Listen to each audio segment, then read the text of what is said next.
Weather-wise, a weekend warm-up, Alexa. Overnight tonight, mostly clear skies, low temperature dipping down to 29 degrees. We'll be seeing quite a bit of sunshine tomorrow with a high of 48, and we'll be pushing 60 by the weekend. Yeah, this weekend looks like a great time to maybe put up those holiday lights so you don't have to do it in December when it's probably going to be a little bit chillier than 60. That's right. Makes sense. We'll have full weather details coming up here on WVTT. Now, WVTT. Global News Update. The man in the White House may be the same, but in China, a changing of the guard. It's a world away from the noisy, flashy style of American elections, and it could usher in a very different era for the world's second biggest superpower. CNN's Christy Lou Stout has our story. I'm Christy Lou Stout with a look at the future of China.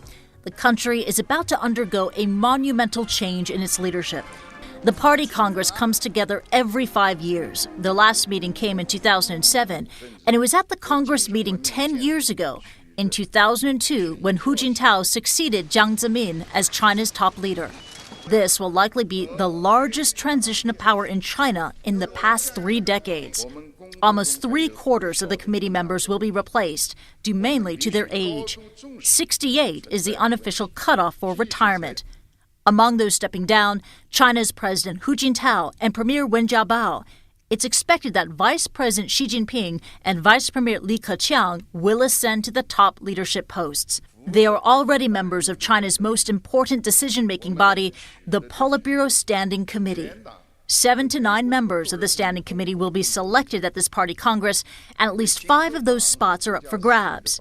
This is of key importance because this is the team of people who will lead China for the next 10 years. Much of this historic transfer of power will happen behind closed doors, so we'll be closely watching to see who will join China's 5th generation of party leaders. I'm Christy Lou Stout, CNN, Hong Kong. Northeastern states are slammed with a 1-2 punch. A powerful winter storm is wreaking havoc on the area that is still recovering from Superstorm Sandy. Ed Payne has our story. The nor'easter is pounding the Northeast with snow, rain, and winds gusting up to 60 miles an hour. It's adding insult to injury to more than 500,000 people still without power after Sandy.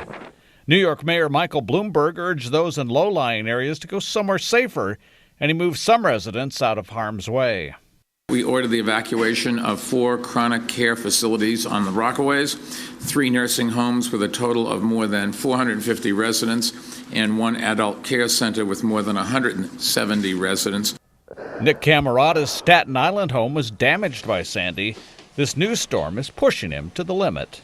Everything that I own is here, and I'm trying to save it.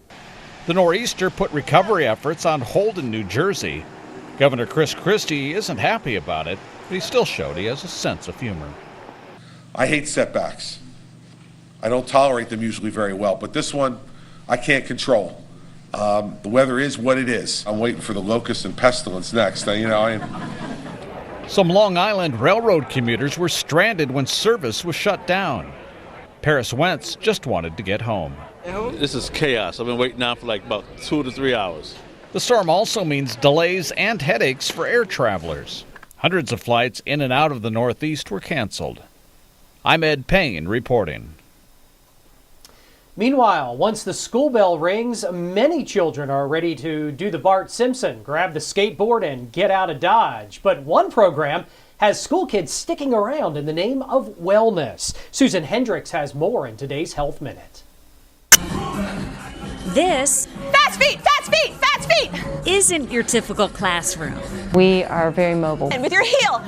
But in this after-school program, you'll find students anxious to put in overtime. We do fitness. And then we come up to learn how to bob and weave. We do dance. Let me hear your exhale. Jab, even plank. Cardio Cool Kids creator Amy Head says the instructors go into schools, churches, and rec centers wherever the kids are. The group meets weekly over several months. We bring the program to the children. It encompasses really the whole child. We talk about nutrition and lots of topics around health and wellness. What I should and shouldn't eat. Ava is learning, and so is Aditya. Eat better foods like protein. Hamburger patty, protein or not? What do you think? School officials say this after-school program simply adds to what the students are learning in school. It is fun, but it's also becoming part of a healthy lifestyle that we try to promote here. They know it's a good thing to be doing, and it just falls in line with the other things that we promote throughout the school day. Awesome! Learning plus fun with friends, an equation worthy of an A. For today's Health Minute, I'm Susan Hendricks. And still to come tonight, a look at WVTT sports and a couple of problems to tell you about from election night. Details next on WVTT.